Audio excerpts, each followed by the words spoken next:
Bonjour, je suis le docteur Annabelle Jaillu, cardiologue à l'hôpital Saint-Joseph et j'ai le plaisir d'accueillir le docteur Sondes Mali, cardiologue au groupe hospitalier privé Ambroise Paré.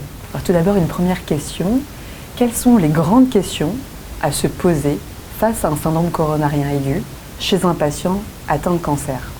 Merci Annabelle pour cette question brûlante, parce que tout simplement, en fait, la prise en charge du syndrome coronarien aigu chez les patients pris en charge pour un cancer, ça reste une situation complexe qui doit prendre en question beaucoup d'éléments en lien avec le cancer, avec le patient et les traitements qui sont en cours.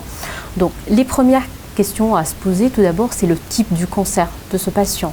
Est-ce que c'est un cancer du pancréas? Est-ce que c'est un gastro-intestinal? Auquel cas, on a un très haut risque hémorragique avec la double antiagrégation plaquettaire.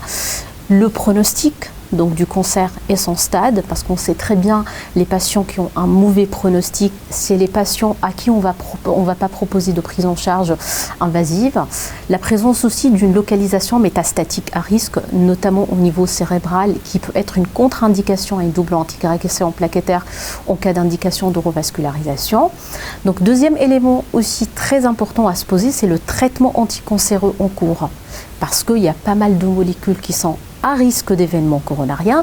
Donc il faut qu'on définisse la molécule, le début du traitement et on essaye aussi, avec les moyens qu'on a, de prouver cette imputabilité parce que ça va conditionner la poursuite ou pas de ce traitement.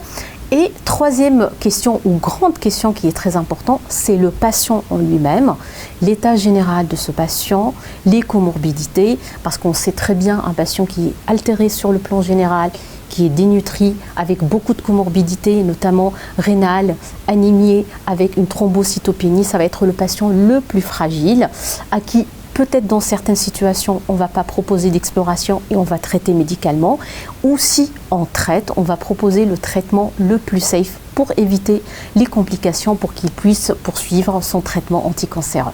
Alors ça vient à la deuxième question. Voilà. Quelles sont les molécules pourvoyeuses de syndrome coronarien aigu chez le patient atteint de cancer, Sondes?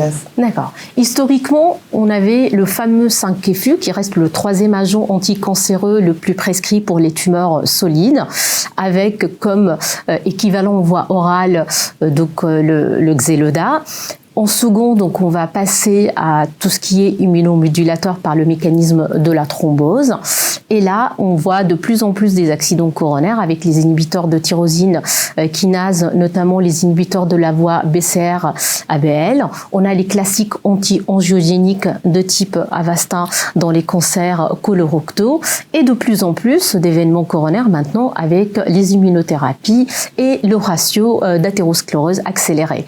Donc, on est confronté de plus en plus avec des molécules à risque coronaire, mais maintenant la question toujours c'est l'imputabilité, surtout qu'on est confronté avec des patients qui ont des facteurs de risque déjà, qui exposent à la maladie coronaire, et d'où toujours la complexité de la prise en charge de ces patients.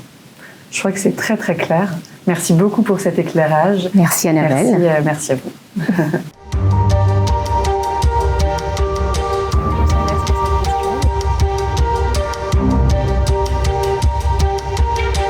Le plus prescrit pour les